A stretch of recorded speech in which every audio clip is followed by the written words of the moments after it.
Hi all, ഇന്ന് നമ്മൾ silk thread വർക്കാണ് ചെയ്യുന്നത്. അതിനായിട്ട് നമുക്ക് രണ്ടായിട്ട് കെട്ടിയിട്ട് സിൽക്ക് ത്രെഡ് കെട്ടി വയ്ക്കാം.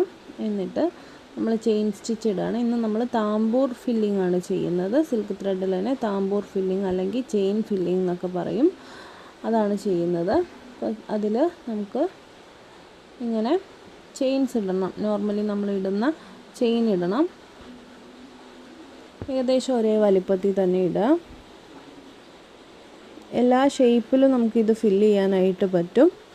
ഞാനിപ്പോൾ ഒരു ചെറിയ സ്ട്രെയിറ്റ് ലൈൻ പോലെ ചെയ്തിട്ട് അതിൻ്റെ പാരലലായിട്ട് ചെയ്യുന്ന, അല്ലെങ്കിൽ നമ്മൾ നോർമലി ലൈൻസ് വരച്ച് ചെയ്യുന്ന ഒരു ഫില്ലിംഗ് പോലെയാണ് ചെയ്യുന്നത്. അത് നമുക്കൊരു ഡിസൈനിൻ്റെ ഇപ്പോൾ ഒരു സർക്കിളാണെങ്കിൽ ആ സർക്കിളിൻ്റെ ഔട്ടറിൽ നിന്ന് ചെയ്ത് ഉള്ളോട്ട് വരുന്ന രീതിയിലും ചെയ്യാൻ പറ്റും. ഇനി നമ്മളിവിടെ ലോക്ക് കൊടുത്തിട്ടാണ് അപ്പുറത്തേക്ക് പോകുന്നത്. ചെയിൻ ലോക്ക് കേട്ടോ, എൻ്റെ ലോക്കല്ല, ചെയിൻ ലോക്ക് കൊടുക്കുക. ദെൻ നമ്മൾ മുകളിലോട്ട് ഫില്ല് ചെയ്യുവാണ്. അതിൻ്റെ ആദ്യം എടുത്ത ചെയിനിനോട് ചേർത്ത് വേണം നമ്മൾ രണ്ടാമത്തെ ലൈൻ ചെയ്യുമ്പോൾ ചെയിൻ എടുക്കാനായിട്ട്. അപ്പോഴാണ് ഡിസൈൻ ഭംഗി ഉണ്ടാവുക. ഹൊറിസോണ്ടലിയോ വെർട്ടിക്കലിയോ ഒക്കെ നമുക്ക് ഓരോ ഡിസൈനെയും ഫില്ല് ചെയ്യാം. അല്ലെങ്കിൽ ഇതുപോലെ സ്പൈറലായിട്ട് ഉള്ളോട്ടും നമുക്ക് ചെയ്യാവുന്നതാണ്.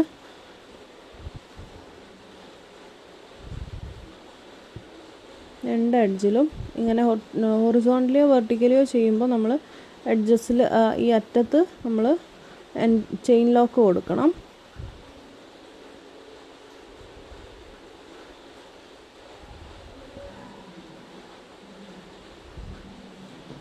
ഇങ്ങനെ എല്ലാ ചെയിൻസും എടുക്കുമ്പോൾ ആദ്യത്തെ ലൈനിലെടുത്തതിൻ്റെ അതുപോലെ അതിനോട് ചേർത്ത് തന്നെ ഗ്യാപ്പില്ലാണ്ട് എടുക്കാനായിട്ട് നോക്കുക കേട്ടോ. അങ്ങനെ ഇത് ഫില്ല് ചെയ്ത് കഴിഞ്ഞ ശേഷം നമുക്ക് ഒരു ഔട്ട്ലൈൻ കൂടെ കൊടുക്കണം. എന്താണെന്ന് വെച്ചാൽ ഇങ്ങനെ രണ്ട് എഡ്ജിൽ നമ്മൾ ലോക്കിട്ട് ചെയ്യുന്നതുകൊണ്ട് ചില സ്ഥലത്തെ ഹോളുകൾ വല്ലാണ്ട് കാണും. അപ്പോൾ അതൊന്ന് മറയ്ക്കാനും ഒന്ന് നീറ്റാവാനും കൂടെ വേണ്ടിയാണ് നമ്മളങ്ങനെ ഔട്ട്ലൈൻ ചെയ്യുന്നത് കേട്ടോ.